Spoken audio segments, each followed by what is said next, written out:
I didn't want to go. The email arrived at exactly 8:55 a.m. subject line. Dinner with the Whitmores, Friday, 6 p.m. Sent from HR, signed off with a smiling emoji, like that would soften the blow. After 25 years of blood, sweat, and strategy poured into Strateton Analytics, from a ragtag startup in a converted Denver warehouse to a $288 million titan in data systems, this was how they summoned me. Not a board meeting, not a private conversation, just dinner. My name is Nathan Brooks, and I wasn't just one of Strateton's first hires. I was the company when it barely had a pulse. I built our earliest client systems, negotiated vendor contracts, coded our first back-end engine, and kept us solvent when the lights flickered and cash ran dry. Martin Whitmore, the founder, used to call me his safety net, said I kept the place running when everything else was on fire. But things had changed. Lately, Martin had become distant. My weekly strategy briefs were unread. Our Monday syncs became, let's push to next week, which turned into silence. The new crowd, MBA interns and product consultants throwing around terms like disruptive velocity and customer synergy, had taken over the room. They looked at me like I was yesterday's software update, stable, dependable, but outdated. So when the dinner invite came, I knew something was coming. I just didn't know how cold it would be. The restaurant was one of those rooftop spots downtown, with exposed brick walls, overpriced halibut, and lighting dim enough to make you doubt your own face. I wore a clean slate gray shirt, and the watch my son gave me for my 50th birthday. Looked just like I always did, polished, prepared, professional. Martin was already there, standing at the far end of a long white table with his wife, Deirdre, and their daughter, Madison. She looked like she'd been plucked from a tech magazine spread. Platinum blonde bun, crisp ivory suit, and the kind of rehearsed poise that screamed next-gen leadership. Nate! Martin beamed, arms outstretched. So glad you made it. Wouldn't miss it, I replied, stomach already knotted. At first, it was standard corporate fare. Empty praise. Forced laughter. Too much wine. Madison asked about the company's early days. Her voice syrupy sweet, but laced with mockery. It's wild to imagine you guys in like a garage, she giggled. I gave a polite nod. It wasn't funny at the time. Martin tried to shift the tone. Actually, Nate saved the company more than once. He landed our first federal defense contract, the one that brought in our first million. Madison smirked. Well, every company has its building blocks. I should have walked out, but I stayed. I wanted to see how far they go.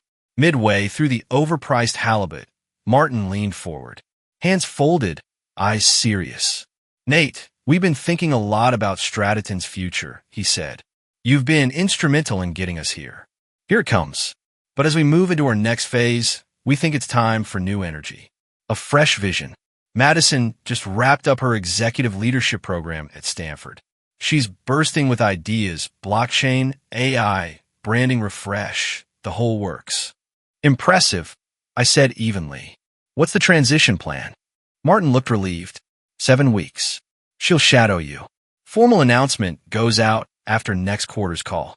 And of course, we've put together a generous exit package. We want you to feel appreciated. That's when Madison leaned in. Fork poised like a dagger, eyes bright with something near delight. Time to step aside, old man, she said, lips curled into a smirk. We've got it from here. The table fell silent. Even Deirdre's wine glass paused midair. I looked at Madison for a long moment, then smiled. I understand completely, I said. But what they didn't know, what they hadn't even thought to ask, was that I didn't just help build Strateton. In a quiet, binding way, I owned a piece of it. They'd forgotten, but I hadn't. Back in 1999, Strateton was barely keeping its servers alive. Payroll was late. Clients were jittery. We were one billing error away from collapse. That week, I pulled a 3-nighter fixing a catastrophic data sync that nearly cost us our only Fortune 100 contract. Martin had walked into my office, pale, hollow-eyed, holding a single piece of paper. Nate, he said, I can't pay you what you deserve right now. But if we make it through this, I want you to have a real piece of it. That piece was 8% equity. Real shares. Not symbolic. Not honorary. At the time, it felt like a handshake deal. I barely glanced at the document. We were broke. I was loyal, and I was foolishly hopeful. I filed it away like an old birthday card. Years later, when outside investors came sniffing around, I hired a contract attorney to comb through everything I'd signed. That's when I saw the truth in ink. It wasn't ceremonial. It was binding. I had equity. I had voting rights. I had ownership, but I'd never wielded it. Never needed to. I was part of the company's soul, or at least I thought I was. But Stratton changed. Martin changed. Suddenly, consultants with shiny shoes and trend decks had more say than the people who actually built the engine. Buzzwords replaced battle-tested strategy. Loyalty was out. Optics were in. And apparently, I no longer looked like the future. Underscore.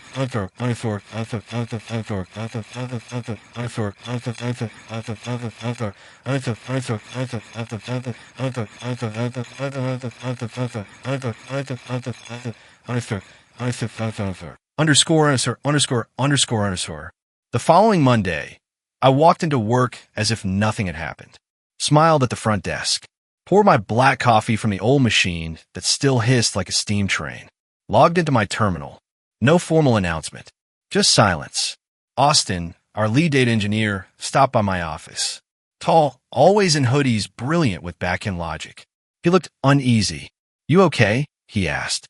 "Just dinner with the Whitmores," I said, glancing up from my screen. He frowned. "People are talking.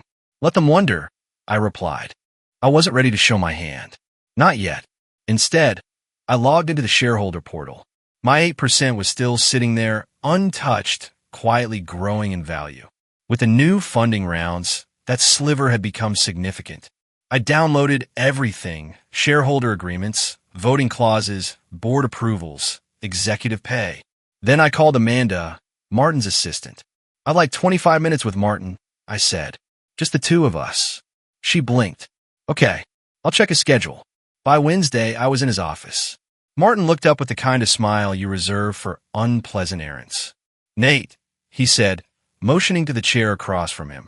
"How are things?" "Curious," I replied. "You didn't mention the equity I still hold." He blinked, then forced a laugh. "I assumed you'd cashed that out years ago." "I didn't," I said, pulling out a clean printout of the shareholder agreement. "And unless I'm missing something, I still have voting rights." He went quiet, folded his hands. "Nate, this doesn't have to be adversarial. We're offering a very generous exit." "I'm not leaving," I said. "Calm. Steady." "Not yet." His brow furrowed. "I'll support the transition. I'll be professional. But if Madison's going to restructure the company, bring in her team, or touch any part of the back end, I want a seat at that table." Martin exhaled. "You're holding on out of nostalgia." "No," I replied. "I'm holding on to what I built." Then I stood, adjusted my cuffs, and walked out. Let him sit with that. That night, I unlocked an old filing cabinet at home. It was tucked behind my bookshelf, full of notes from another life. Sketches of our first data pipeline, crumpled contracts, yellowed napkins with back-end architecture scribbled in Sharpie. And then I found it, an NDA, signed by Martin in 1999. It confirmed what I already suspected.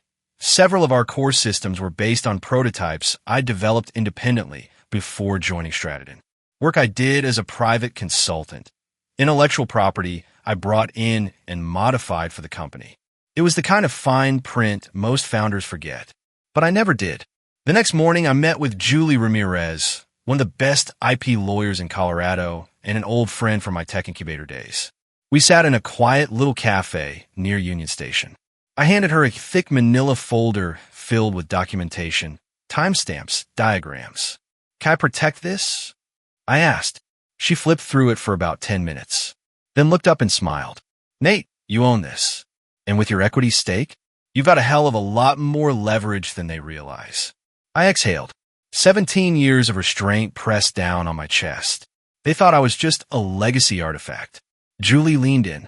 "Then let's remind them," she said. "Even fossils can crack the foundation." By Friday, the whispers had begun. "Nate's still here. Why hasn't Madison taken over yet? What's going on?" I didn't answer any of them. Just walked the halls with the same quiet smile I'd worn for decades. Let them speculate. They thought that dinner was my farewell. What they didn't realize was that I was already setting the table for what came next. By Monday morning, Madison had unofficially annexed my office. She showed up early, coffee in hand, smile too wide, voice too sweet. Thought we could get a jump on the knowledge transfer, she said, like this was some kind of mutual mentorship. But it wasn't. Her questions weren't about learning. They were about taking, vendor contacts, code ownership, operational dependencies. She was mining my brain like it was an old filing cabinet. The whole time, she treated me like a bridge she had to walk across to get to her throne. Do you really approve vendor payments manually? She asked one morning, skimming a report she clearly didn't understand. Always, I replied. Catches fraud before it escalates. Automation doesn't. But if we used predictive tools are only as good as the data you feed them. Some of our clients are still running 12-year-old systems. Garbage in, garbage out. She blinked, didn't recognize the phrase, then forced a chuckle. You're kind of old school, huh? There it was. I smiled. Old school kept us solvent through 3 recessions. But by all means, learn the hard way. She didn't like that. By Wednesday, Madison scheduled her first internal strategy session. I wasn't invited. Every department head got the email, except me. But Austin forwarded it anyway. Figured you'd want to see this, he wrote. Subject line, Vision 5.1, Strateton's future begins now. Cute. I opened the attachment and almost laughed. Rebranding. Outsourcing half our back-end support. Aggressive headcount realignment. Madison's big debut was just a collage of overused buzzwords and dangerous shortcuts. The back-end cuts were the worst. That was our heart. The reason clients stayed when our competitors offered flashier UIs. We kept them online when everything else failed. But Madison didn't understand that. She didn't understand us. She only knew the bedtime stories Martin told her over Sunday brunch. Later that day, Martin actually stopped by my desk. Nate, he said, wearing his let's all just get along grin, I want this transition to go smoothly. Visibility isn't the same as capability, I said flatly. He shifted awkwardly. You've always been the soul of this place. And you invited me to dinner to cut it out. That hit him. His mouth opened slightly, but nothing came. You want to know what this really is? I continued. I built the systems. I kept our investors calm when we almost missed payroll. I held this company together while you were off meditating in Sedona. Silence. And by the way, I know about the Series C dilution, I added. His face paled. Ow! I've been here long enough to smell a storm coming. He didn't deny it. Just looked at the floor. We had to make tough calls, he mumbled. The board wants a younger image. A new story. A story without me. We're offering you a severance. I don't want your package, I said, rising. I want what I earned. And I walked out. Back in my office, I sent Julie a short email. Subject, provisional patent filing. Body, include every improvement I made. Let's file by Friday. Not to sabotage, just to draw the line. If they wanted to get what I built, they'd have to pay for the knife. Thursday morning, I found Madison at the whiteboard, mapping out a client retention strategy. The handwriting looked familiar. Too familiar. I moved closer. She'd copied, almost verbatim, from a strategy document I'd written 5 years earlier. She must have gone digging through the archives. Good. Let her keep digging, because while she was rummaging through the past, I was already preparing the future. She noticed me watching. I'm just updating your work, she said with a rehearsed smile. Gave me a solid foundation. No problem, I replied, stepping closer. Just make sure to give credit where it's due. Plagiarism doesn't look great in quarterly reports. Her smile twitched. By Friday, even the IT team was uneasy. Kathy, my operations lead for over a decade, caught me in the break room. She's changing things that don't make sense, she whispered. Ronald's not stopping her. That's because he's not in charge anymore, I said, stirring my coffee. Kathy stared at me. Then who is? I smiled. Whoever knows where the bodies are buried. That night, I sat on my porch with a glass of red and my laptop. The emails were ready. One to the remaining 5 board members, reminding them of my equity stake and the clause requiring unanimous consent for executive restructuring. One to Brian Reeves, the CEO of Nextware Systems, a fast-growing analytics firm we almost acquired 2 years ago. I wanted a meeting, and one to myself. Subject, leverage. Body, keep everything, just in case. I didn't want a war, but if they started one, they'd learn how old school I really was. The announcement came on a Tuesday morning, mandatory all-hands meeting in the Stratton Auditorium, the kind with bad acoustics and too much velvet. I sat in the second row, hands calmly folded over my knee, watching the buzz unfold around me. People filed in with paper cups and half-baked expectations, unaware of the storm that was about to be sold to them as sunshine. Madison stood at the front, holding a wireless mic like she was born to TED Talk. Behind her, a slideshow flickered to life. Grainy stock photos, phrases like vision and velocity and victory exploding across the screen in bright corporate blues. It was branding without meaning, flash without foundation. Martin introduced her with all the polish of a seasoned politician, calling her a breath of fresh air. She smiled as if she'd just won a crown. Then she said it. That one phrase every seasoned professional knows how to brace for. "It's time for a new chapter," she announced, her voice trembling with self-importance. A younger, leaner, more innovative Stratton. That was it. That was how they wrote me out, without saying my name, without acknowledgement, just a vague phrase soaked in implication. I scanned the room. Faces were stiff, polite. Kathy looked stunned. Austin stared straight ahead like his eyes were locked on a firewall. And yet the slide that followed made it unmistakably clear. Organizational streamlining, Phase 1, the title read. Underneath were bullet points dressed in corporate camouflage, back-end redundancies, third-party IT merges, and the final knife, legacy management transition. That was me. That was how they dismissed the man who built the engine, in front of the company I had quietly held together for decades. After the meeting, Madison found me in the hallway. She didn't smirk this time. Instead, she softened her tone, lowered her voice, and said she hoped I'd be graceful about it. That word, graceful, landed in my chest like a stone. It wasn't a request. It was a script, a way to box me into silence under the guise of professionalism. I tilted my head, not in anger, but in recognition. She didn't understand what grace really was. Grace wasn't surrender. It was restraint. It was patience sharpened to a blade. And that afternoon, they pushed too far. HR sent over the paperwork. A check with too many zeros, a non-disclosure agreement, and a clause demanding full knowledge transfer. My knowledge, my systems, my playbook. They wanted to replace me and still use the very tools I had created as if my legacy could be unplugged and rebranded without consequence. That's when I walked straight into Martin's office, envelope in hand. He looked like he'd already rehearsed a dozen excuses, all of which I ignored. I reminded him that he had let his daughter stand on that stage and erase me, that he'd allowed her to frame me as obsolete while profiting from the very things I built. And then I told him I wasn't signing anything. Not now, not ever.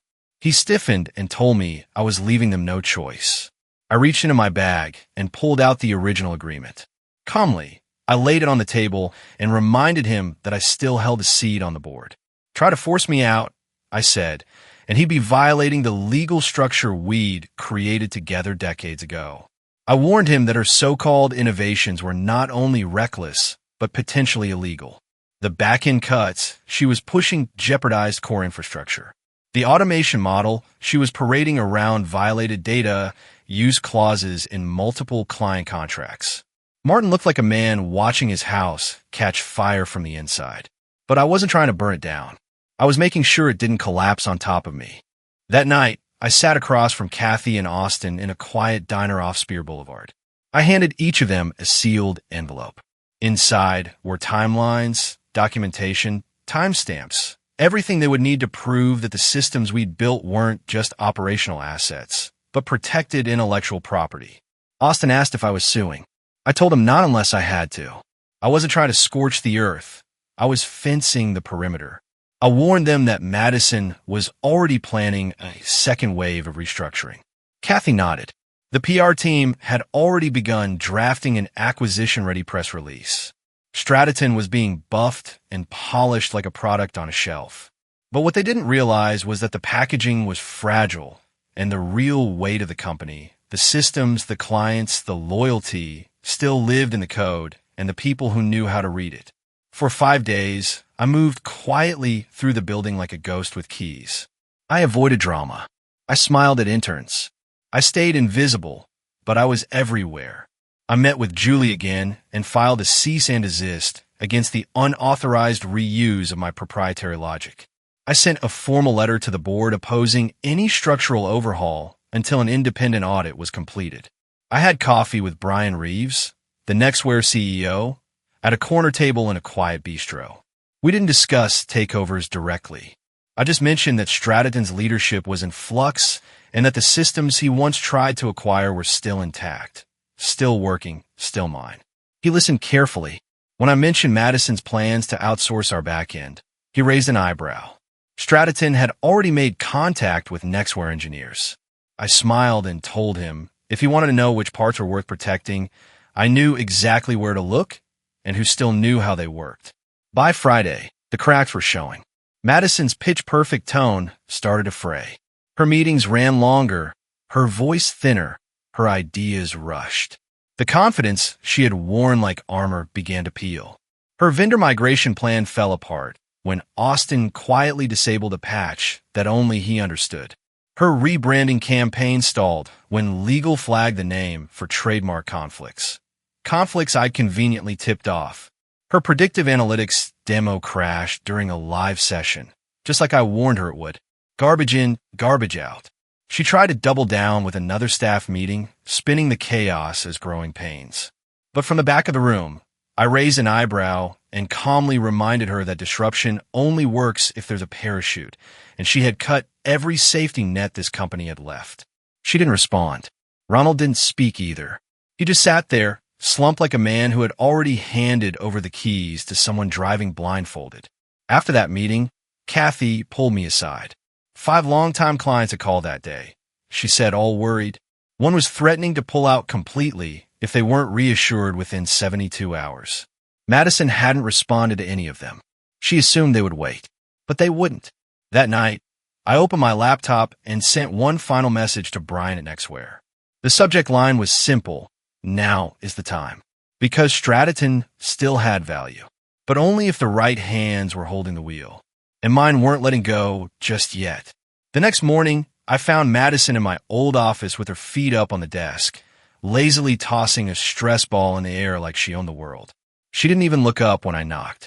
That office still smelled like dry erase markers and dust, like late nights and save contracts.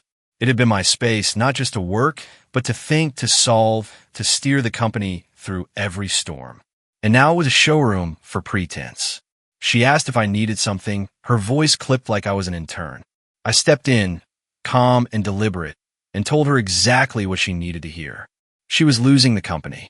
Not because she wasn't smart, not because she wasn't prepared, but because she misunderstood the very thing she was trying to control.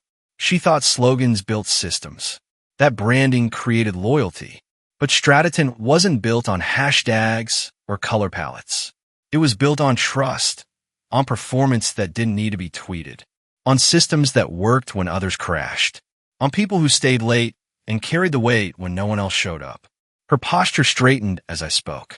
At first, she brushed it off as a threat, but it wasn't. I was giving her a final chance, a chance to stop pretending, a chance to grow into the shoes she thought she'd been handed. But her pride had too much momentum. She scoffed, saying her father was being edged out by the board and that I was just bitter. I let her say it. Let her wear that false armor. Because I knew what was coming. She didn't. That same afternoon, Martin asked to meet. No assistants. No Madison. Just him and me in a conference room that still had the original blueprint of our first system framed on the wall. He looked older than he had even a week before, like the last few days had carved into him. His first words were tired and simple. What do you want? I told him the truth. I didn't want money. I didn't want a title. I wanted recognition. He rubbed his face like the weight of years was sitting in his palms. The board was nervous, he admitted. My name was still tied to every major system. My signature was still on the foundation. They didn't realize it before, but now they did. They were realizing the difference between owning stock and owning knowledge. He asked me about Nextwear, his tone cautious. I told him I'd lunch with Brian. The offer was real, but I hadn't said yes. I was giving Stratton a chance to correct course. I could have walked away, but I didn't. Not because I couldn't, because what I built still mattered, and they would honor it on my terms or not at all. That evening, Kathy texted me a single sentence. Clientex, our third largest client, had just sent a formal complaint to the board. The system outage during Madison's pilot rollout had scared them, and they wanted reassurances. I told her to hold steady. The truth had finally begun to break the surface. Francis had the mic, but I had the power, and it was time to use it. The boardroom the next morning was packed, tight with suits, tension, and unspoken questions. Executives, department heads, lawyers, me. Brian Reeves sat across the table, calm as ever, flanked by two of Nextwear's senior partners. Hannah Lee, the board chair, opened the meeting. Her voice was clear but measured. She said I had raised serious legal and operational concerns, ones that hadn't been caught before. She said that under the terms of our shareholder agreement, any leadership transition that affected major equity holders required unanimous board approval. She paused, then looked at me and asked if I wanted to speak. I stood, not to grandstand, but to reclaim the truth. I wasn't there to burn the house down. I told them I gave 17 years of my life to this company, and for some reason, that loyalty had been mistaken for silence. I wasn't asking for a pedestal. I wasn't trying to block progress. I just wanted a future that respected its past. I wanted leadership that knew the difference between optics and substance. Brian leaned forward and spoke next. Nextwear had been watching. He said client trust was eroding. Contracts were being paused, and the systems they once believed were rock solid were now in question. He looked directly at Madison as he said it. His words weren't angry. They were final. Nextwear's acquisition offer still stood, but only with stable leadership in place. The message was clear. If Stratton wanted to survive the next chapter, Madison wouldn't be writing it. Hannah called a 15-minute recess. The room cleared except for Madison and me. She sat slumped in the corner, the weight of reality sinking in. When she finally looked at me, her voice was small. She said she didn't mean to mess everything up. I nodded. I told her I knew she wanted to prove herself, but she'd never asked what needed fixing. She'd treated people like problems and me like a placeholder. She asked what came next. I said it wasn't up to me anymore. It was up to the board. When the meeting resumed, Hannah stood and read the decision. Effective immediately, Madison was removed from her leadership duties. Martin would remain as a strategic advisor through the transition. Then Hannah turned to me and said the words I hadn't expected to hear. Nathan Brooks, we would like you to lead the transitional advisory team, reporting directly to the board in Nextwear's integration division. I didn't smile. I didn't react. I just nodded once. And in that moment, 17 years of silence, service, and sacrifice found their voice. Later that week, I signed a contract. It was brief and without ceremony, just black ink on white paper, but its meaning ran deeper than any title I'd ever held. I wasn't returning as an employee. I wasn't even a partner in name. I was now Stratton's chief systems integration consultant during the Nextwear acquisition, reporting directly to the board and the transition committee. My compensation? 4 times my old salary. My authority? Unrestricted. My past limitations? Gone. For the first time in years, I had full control over the very systems I built, and full power to decide what would stay, what would go, and who would lead them into the next era. Madison didn't say a word when she left. No final speech. No email blast. No stage goodbye. One day she was there. The next she was gone. Her office cleared out. Her vision slides deleted from the shared drive like an unfinished thesis no one cared to reread. I thought I might feel vindicated, but I didn't. I felt still, like a storm had passed and left only the sound of wind moving gently through something stronger than buildings. Memory. Martin found me in the lobby as he was leaving. His tie was loose, his eyes red-rimmed from days of boardroom battles. He reached out and shook my hand. "I'm sorry," he said, his voice low, no spin left in it. I looked at him for a long second, reading the regret, the weight of choices made too late. And I answered simply, "I know." 3 months later, Strataton officially became a division of Nextware. Most of the staff stayed, though the org chart looked different. Very different. I had selected the new leadership team myself, not out of revenge, but out of necessity. Kathy stepped up as director of operations, a role she was born for. She had always kept things moving behind the scenes, and now she had the authority to steer them. Austin was promoted to head of engineering, finally given the room to stretch the vision he'd quietly carried for years. Half the departments now reported to people I had mentored, directly or indirectly. There was a quiet poetry in it, not a revolution, a restoration. I didn't return to my old office. That space had served its purpose. I set up shop at home, a modest desk in front of a wide, lake-facing window in my cabin outside Boulder.